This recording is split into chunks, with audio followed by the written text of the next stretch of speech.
le secteur qu'on avait choisi, le Pays Basque, était complètement bloqué. On avait appelé des conciergeries. On nous disait eux-mêmes qu'ils s'inquiétaient parce qu'ils perdaient des clients. Et justement, aujourd'hui, là, vous gérez combien de logements en gestion actuellement? Là, en gestion, on a 10 biens. Bonjour à tous, bienvenue dans cette nouvelle interview. Aujourd'hui, on va interviewer Christine et Gilles qui font partie du programme Concierge Élite. Bonjour à vous, Bonjour, Bonjour, comment ça va?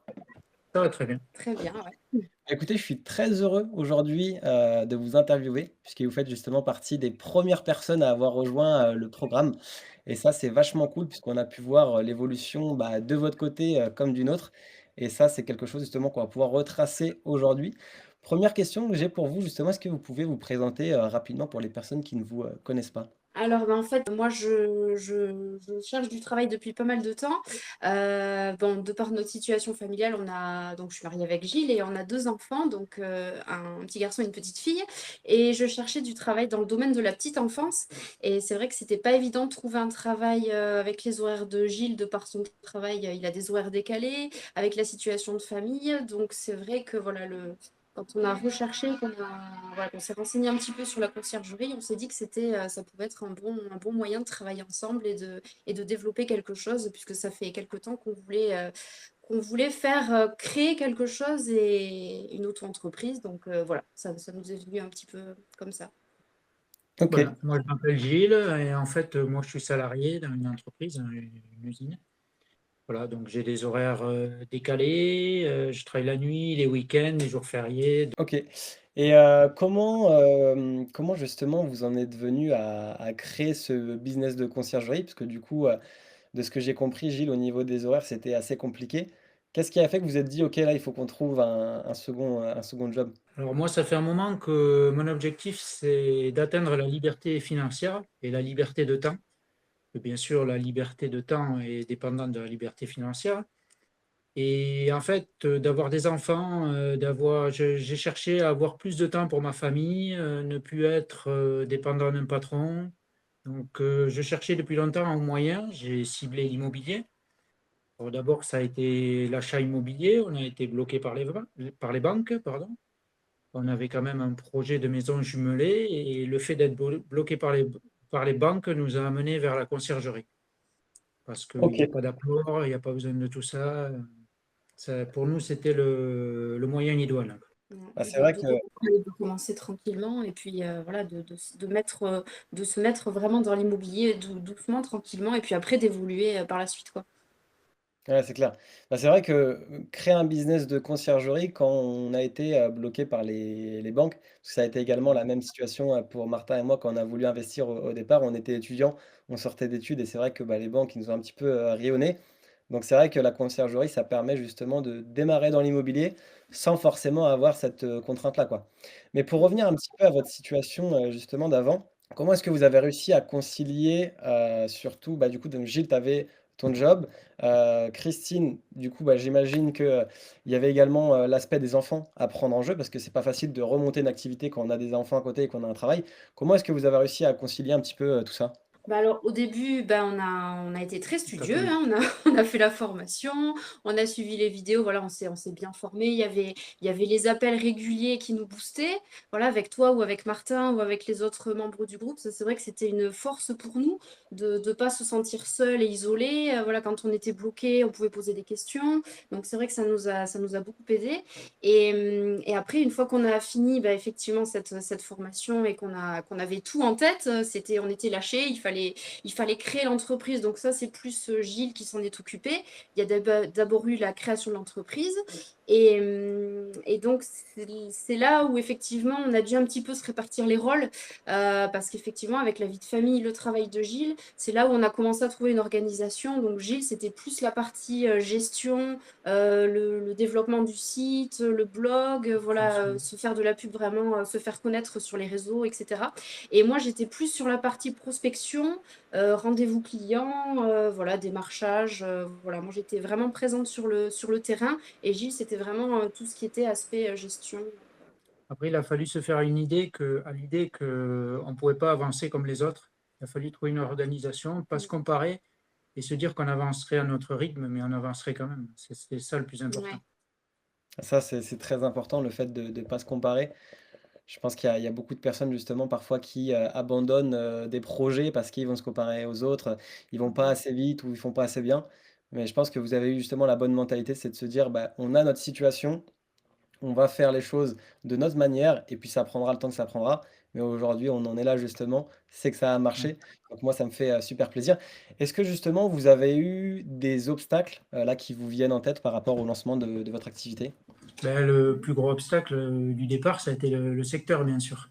Parce que Ouais. le secteur qu'on avait choisi, le Pays basque, était complètement bloqué. On avait prospecté pour ça, on avait appelé des conciergeries qui nous disaient eux-mêmes qu'ils s'inquiétaient parce qu'ils perdaient des clients, ils ne savaient pas comment ils allaient s'en sortir.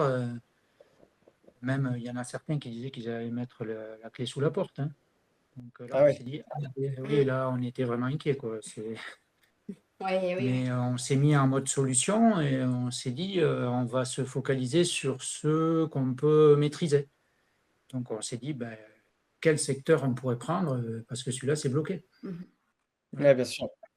Et c'est quoi qui vous a poussé justement à continuer plutôt que d'abandonner? Vous auriez pu vous dire: «Bah, OK, voilà, le secteur il est bouché, bah, ça marche pas, je m'arrête».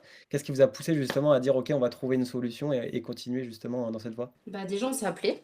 Je sais plus Ouais. si c'était toi, Ouais, Rémi, c'était ou c'était avec moi, il ouais. me semble que c'était toi, ouais. Ouais. Et Ouais. on avait donc oui, effectivement, on avait évoqué ce problème, on était inquiets et en fait, on s'est mis à rechercher un autre marché, un autre secteur. Donc il y avait 2 solutions qui s'offraient à nous. C'était soit le secteur de Pau, soit le Ouais. secteur des Landes, donc Dax notamment, parce que Dax, voilà, c'est une ville où on connaît du monde, où, on a étudié un petit peu le marché, il y avait quand même du potentiel. Pau, c'est plus loin, voilà, c'est un très bon marché aussi, mais effectivement, géographiquement, c'était peut-être plus compliqué au niveau gestion. Donc on a fait nos recherches et voilà, on a pris notre décision. On s'est dit, bah, on se lance sur Dax. Voilà. Après, on avait sur le projet de conciergerie, on s'est dit, on peut y arriver. Quoi qu'il arrive, on y arrivera. Si c'est pas un secteur, on trouvera autre chose. Enfin, on voulait réussir à tout prix, quoi. Mm. Ça, Ouais. c'était vraiment la motivation. Puis on est Ouais, deux, c'est une force aussi. Ça, c'est vrai que c'est une force Ouais. de, voilà, Ouais, puis on ne se voyait pas au premier obstacle déjà abandonner et se dire, ah, c'est foutu. Non, c'est pas possible ça. Déjà, on avait cet état d'esprit de réussir. ça vous vient d'où justement un petit peu ce moteur? Est-ce qu'il y a eu un pourquoi un petit peu spécial, le fait de vraiment se dire: «OK, il faut que ça marche et il y a pas d'autre solution, quoi»? Ouais, le pourquoi, c'est qu'on ne le fait pas que pour nous, quoi. Quand on le fait pour des enfants, pour leur avenir, parce qu'après, c'est quelque chose qu'on peut leur transmettre, un patrimoine. Il y a ça, il y a les enfants, et puis le projet immobilier, on l'a mis de côté. On a décidé pas de l'abandonner, de le mettre de côté, et le conciergerie, ce sera une étape vers ce projet immobilier. Et OK, ça, on le très bien. garde en tête. Et justement, ça a été quoi un petit peu au début vos sources d'information ou d'inspiration? Toi, ça faisait un moment que tu faisais des recherches sur l'immobilier. Oui.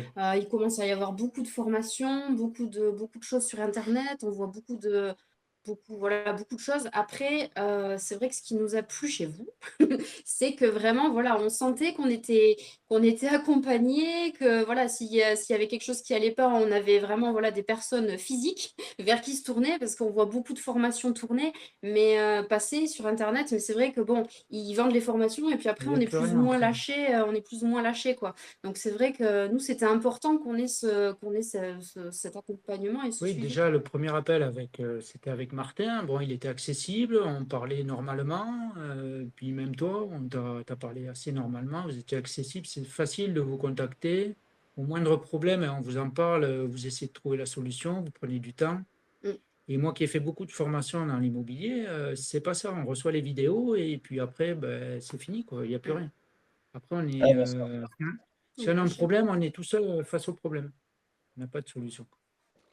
Bah, justement, nous, quand on a commencé un petit peu à vouloir, partager l'activité de conciergerie, au début, c'était simplement une formation qu'on avait, donc justement des vidéos. Mais très vite, on s'est rendu compte que si on voulait vraiment apporter l'aide aux gens qu'on souhaitait apporter, ça passait par plus que simplement des vidéos et ça passait vraiment par la partie accompagnement suivi et le fait d'être accessible en cas de problème. Parce que quand on est, livré à soi-même, ça peut être compliqué justement dès qu'il y a un obstacle et il y a des personnes qui peuvent justement, abandonner et nous, c'est ce qu'on veut, bah, vraiment pas. L'idée, c'est vraiment de vous aider. Donc c'est pour ça qu'on a mis, on va dire en priorité cet aspect-là, quoi. Mais, Mmh.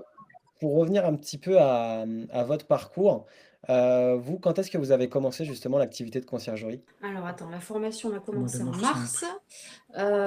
pris. Mars, ensuite, qu'est-ce qui s'est passé? On a fait les appels, tout ça pendant quoi, 3 mois? Et après, toi, tu as créé Oui, j'ai créé l'entreprise. l'entreprise au mois d'avril, elle était active au mois de mai à peu près. Voilà, on a créé le site internet en parallèle aussi. Et après, on a commencé vraiment à prospecter assez tard, en mai, juin. Ouais.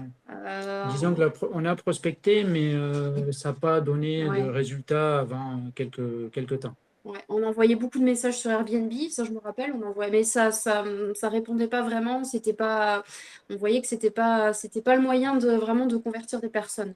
Donc après, qu'est-ce qu'on a fait? Ben, je me suis focalisé sur le Bon Coin, Ouais, sur les propriétaires qui sont en location longue durée. Et mm, là, j'ai eu pas mal d'appels, de ouais, résultats. Et là, ça a pris. ouais. Après, le premier D'accord. client nous a appelés. On a bien avancé. Et là, vraiment, on était dans. Là, on avait l'impression d'être dans l'affaire. Mm. C'est quoi justement qui a fait la différence? Est-ce que c'est vraiment le changement de méthode, le fait de passer à Airbnb, aux propriétaires en longue durée sur Le Bon Coin? Est-ce que vous justement, vous faisiez uniquement aussi des messages aux personnes que vous prospectez en longue durée? Ou ça passait directement par un appel, ce qu'on appelle un appel à froid, c'est-à-dire appeler directement le propriétaire? Alors, malheureusement, on a adapté la prospection à notre vie. Et envoyer des messages, ça a été plus facile pour nous, parce qu'on est plus régulier. Plus Les appels, rapide. on n'avait pas le temps. C'est OK. vrai que on est passé beaucoup par cette prospection par message. Alors, c'est OK. pour ça que ça a été plus long, mais c'était plus adapté à notre rythme de vie. Et OK, puis très bien. après, ce qui s'est passé aussi, c'est qu'après, on a commencé à recevoir pas mal d'appels Ouais, aussi. voilà, quand On le avait site des était propriétaires référencé. qui nous, voilà, Gilles a beaucoup travaillé sur le référencement du site. Donc, du coup, on était visible. On a beaucoup travaillé là-dessus et on a commencé à avoir Ouais, pas c'est mal d'appels. Et là, voilà, le fait voilà, de présenter notre offre, de rencontrer les propriétaires directement, voilà, c'est là où vraiment ça a mis un coup d'accélération, quoi. Ouais, ah, c'est clair. Mais donc là, du coup, de ce que je comprends bien, vous avez réussi à signer des clients, sans avoir besoin de les appeler, directement. Donc c'est soit eux qui vous appelaient via votre site internet ou soit, simplement en envoyant des messages, il y avait quand même des propriétaires qui étaient intéressés pour discuter c'est avec ça. vous? Ouais, ouais, ouais. Après, il faut savoir que j'ai bombardé en message. C'est vrai que bon, sur Airbnb, j'en ai envoyé pas mal, j'ai pas été bloqué.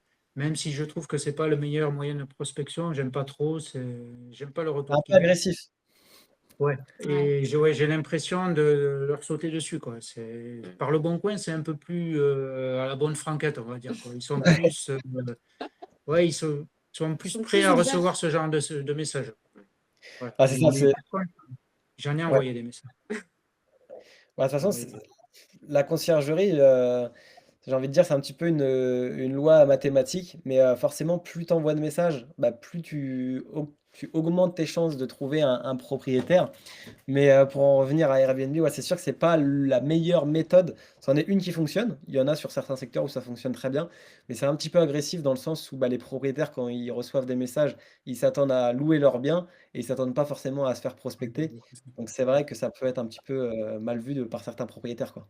Et justement, vous, après avoir changé de secteur, donc quand vous êtes dit: «OK, bah, là, on va aller, cibler le secteur de Dax», il vous a fallu combien de temps, justement, pour trouver votre premier propriétaire? Alors attends, c'est quand qu'on a changé de secteur, qu'on a vraiment décidé? C'était quand? Bah, c'était assez rapide de toute C'est façon, rapidement, avant de toute l'été, hein. façon. Oui, oui. Oui, oui, oui, bien avant. Donc, en fait, on avait un client potentiel, mais qui était pas encore sûr, qui avait besoin de réfléchir, et cetera. Donc le premier contrat qu'on a signé, ça s'est fait pendant l'été. C'était au mois d'août. Voilà, et c'est vraiment à partir du mois d'août, ou là, août-septembre, c'est là où ça a vraiment commencé à Le bien. problème aussi, c'est qu'on avait des freins au début parce qu'on se disait notre entreprise, elle n'existe pas encore, on n'a pas les prestataires en place, on n'a rien, quoi. On se disait, on n'est pas crédible. Si on a un client, là, qu'est-ce qu'on va faire? Mm, Alors qu'en Ouais, fait, on a compris après que c'était en ayant un client que tout va se mettre en mm, mm, place et que c'est là où on va commencer à entrer vraiment dans la conciergerie, quoi. ouais. Mais au début, c'était un frein, c'était une peur, ça, Mmh. vraiment.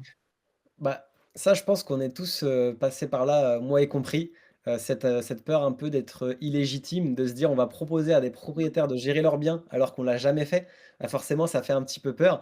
Mais ce que je dis souvent également, c'est que à partir du moment où on possède son premier bien en gestion, c'est là où en fait ça ouvre toutes les portes, puisqu'à partir de ce moment-là, on sait comment ça marche pour un logement et en fait après on a juste à répéter la même chose sur les autres logements, quoi. Ouais, ben, parce qu'au début, on a besoin de convaincre le propriétaire, mais de se convaincre soi-même aussi qu'on est capable de le faire, quoi.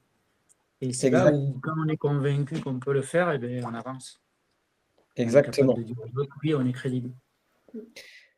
Et de votre côté, ça est-ce que vous confirmez cette, cette croyance que j'ai? À partir du moment où vous avez eu votre premier bien, est-ce que ça a décollé pour vous, après ça? Ah bah Ouais, carrément oui, bah ouais, oui. Parce que là, alors déjà moi pour le premier rendez-vous client, j'avais quand même, bien bossé voilà le rendez-vous. On avait fait quand même une analyse précise du marché, même du quartier, et cetera. J'avais regardé un petit peu les logements autour, ce que ça pouvait rapporter en courte durée, et cetera. Donc j'arrivais quand même avec des arguments, voilà, assez intéressants pour le propriétaire et après à partir de là, c'est vrai qu'on a enchaîné, voilà, on a pris confiance en nous. On s'est dit, bon, ben voilà, on va mettre les choses en place à notre rythme, etc. Et c'est vrai que ça a découlé vraiment à partir de là, quoi, hein. Ouais, ouais. croyance, On s'est senti capable croyance de le fondée, faire. quoi. Ouais. On s'est dit, ça Génial. arrive pas aux autres. Mm. Non, mais c'est clair, c'est clair. Et justement aujourd'hui là, vous gérez combien, de logements en gestion actuellement? Bon, là, en gestion, on a 10 biens. OK, On a 2 maisons qui vont arriver pour la saison, là, avec piscine, des bons logements. OK. Et on a Génial. 3 appartements qui vont arriver là, dans les semaines à venir. Qu'il va falloir qu'on mette en gestion aussi. On est même obligé là d'arrêter la prospection parce que on n'a pas le temps de mettre en place, sinon avec notre vie là, il faut qu'on fasse des pauses, quoi. Ouais. Ouais. Sinon on bâcle les mises en place et c'est pas mieux. On veut faire de la qualité. Mais c'est Bah, vrai que tout va vite après. ouais. Donc là, du coup, prochainement, vous allez être à 15 quoi. Là, actuellement, vous êtes à 10 et il y en a 5 qui devraient arriver, d'ici les prochaines semaines, les prochains mois, quoi. Ah, ouais, C'est ouais. ça. Mais c'est vrai que ça prend du temps si on veut faire, enfin voilà, quand on veut bien faire les choses, on peut pas bâcler les annonces, on peut pas bâcler, enfin il y a tout un process et c'est vrai que chaque étape, voilà, c'est important. Moi, je tiens absolument aussi à avoir un contact vraiment avec les propriétaires, leur dire voilà, où j'en suis, leur dire, à telle période, voilà, je fais ci, je fais ça et on reste en contact, tout au long du processus donc ça, c'est vraiment important que le propriétaire, il se sente aussi concerné dans cette démarche et de le rassurer parce que des fois, c'est pas évident pour eux. Ils faisaient de la longue durée avant, là, ils se lancent un petit peu dans l'inconnu. Donc ça, je l'ai bien senti hein, de par les propriétaires. C'est vrai qu'il y a cette crainte un peu de basculer. Donc nous, on est vraiment là pour leur dire, voilà comment ça va se passer, voilà les étapes. Et après, voilà, dès qu'on a les locataires qui arrivent, ils sont heureux. Voilà, donc c'est vrai que c'est intéressant et ouais, c'est une activité, c'est vraiment complet parce qu'il y a cette relation avec les propriétaires. Après, il y a la continuité une fois que le bien est mis en place. Voilà, il y a tout cet aspect relationnel aussi avec les locataires, hein. On est là aussi pour leur apporter satisfaction. Donc, c'est vrai que c'est vraiment très complet, quoi. Puis, on a trouvé une bonne organisation, Gilles et moi. Moi, je suis beaucoup sur le terrain. Lui travaille beaucoup sur les annonces, etc. Donc, c'est vrai que voilà, on est bien, bien occupé. Mais encore une fois, ça, on l'a adapté à notre vie parce que les mises en place, ben, c'est tard le soir, c'est tôt le matin, c'est quand ils Mm, sont à l'école les enfants, c'est quand je suis en repos. C'est pas quand on veut, quoi. mm, Faut s'adapter aussi. voilà. Mais c'est On- faisable. oui, la preuve, c'est faisable. Ah franchement, ouais, je vous félicite pour ça. Mais ouais, c'est vrai que la conciergerie, il y a tout un aspect. Il y a vraiment cet aspect où on peut gérer à distance comme Gilles, le fait de son côté et il y a vraiment, l'aspect où toi, Christine, tu gères, c'est, l'aspect relationnel et avec les propriétaires parce que c'est important. C'est des Ouais. personnes qui confient leurs biens quand même, c'est pas rien, donc c'est important d'avoir de la transparence avec eux et qu'il y ait vraiment ce lien de confiance et puis c'est Mm, également important d'avoir un lien avec les voyageurs qui viennent, comme tu dis, pour les satisfaire. Parce que si eux ne mm. seront pas satisfaits, le propriétaire ne le sera pas non plus et donc bah, forcément après ça peut mener à des pertes de clients, quoi.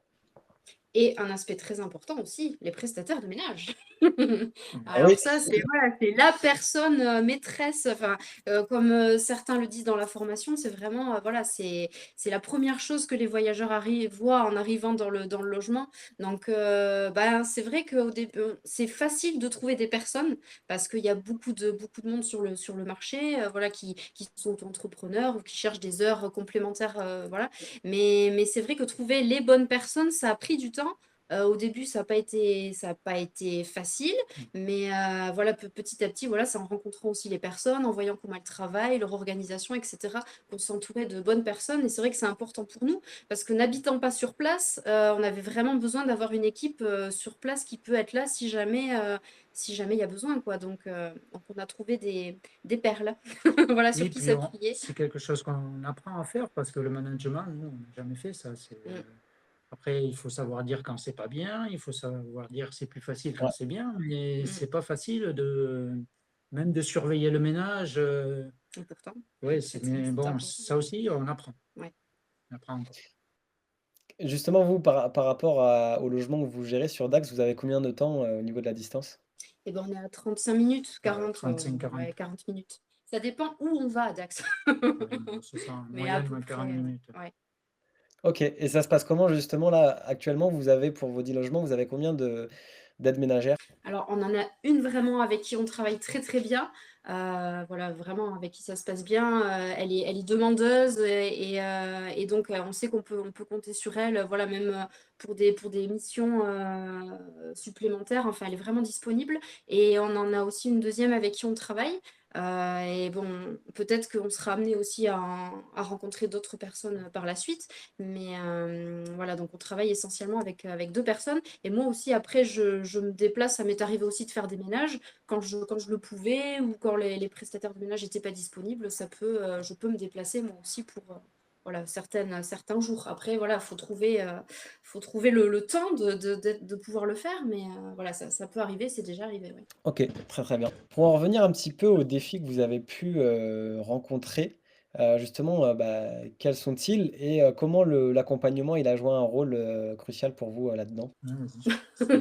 Ah ben, l'accompagnement, ça a été hyper important parce que quand on a des peurs, on s'est jamais lancé dans une auto-entreprise, voilà, on a toujours été salarié ou voilà. Donc là, c'est vrai que c'était nous les maîtres de notre destin. Donc c'est vrai que c'était vraiment, on n'aurait pas pu se passer de la formation, même au niveau des connaissances, voilà, tout ce qui est administratif, quelles étapes, comment s'y prendre, etc.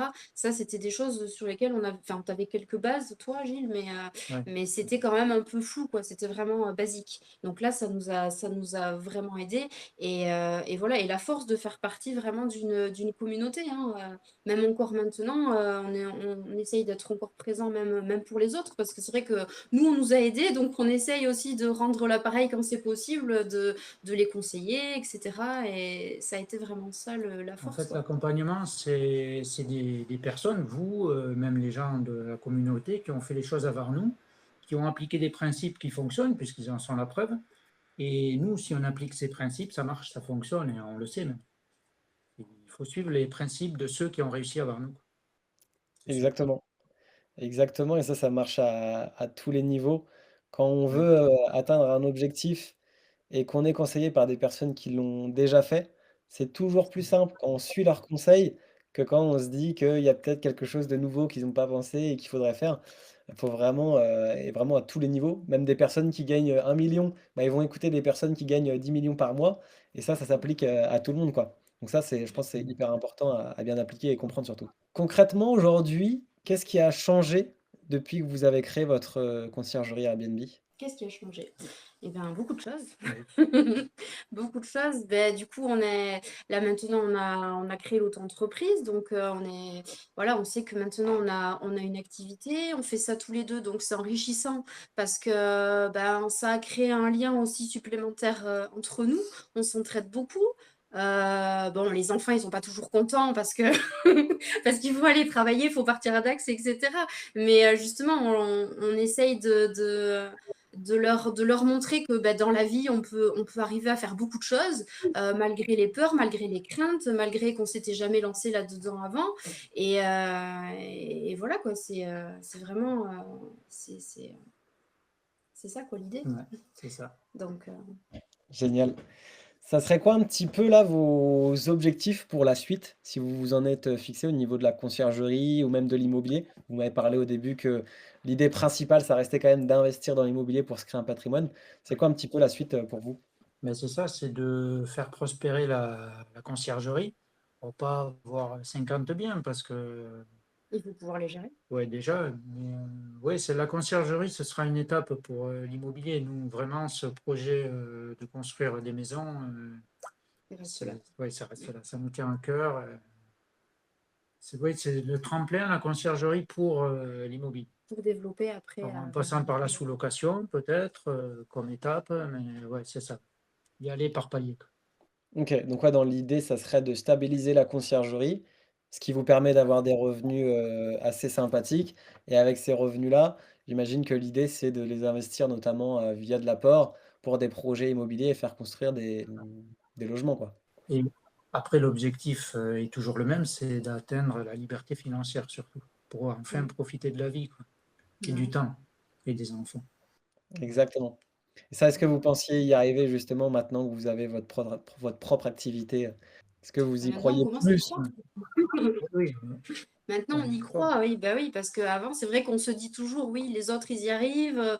Nous, c'est vrai on se met toujours des barrières dans la tête à se dire, non, c'est pas possible, c'est pas pour nous, etc.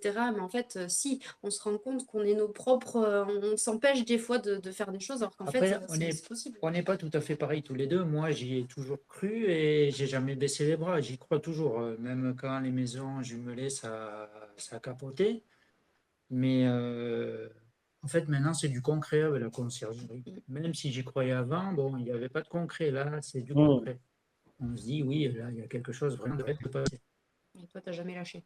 Non, Mais c'est vrai que c'est plus simple quand là, vous avez un petit logement, vous vous dites, bah, c'est possible, quoi. Là, pour le coup, on a quelque chose de concret, c'est possible. Et si vous êtes capable de faire ça, vous êtes capable d'aller bien plus loin, quoi. c'est ça.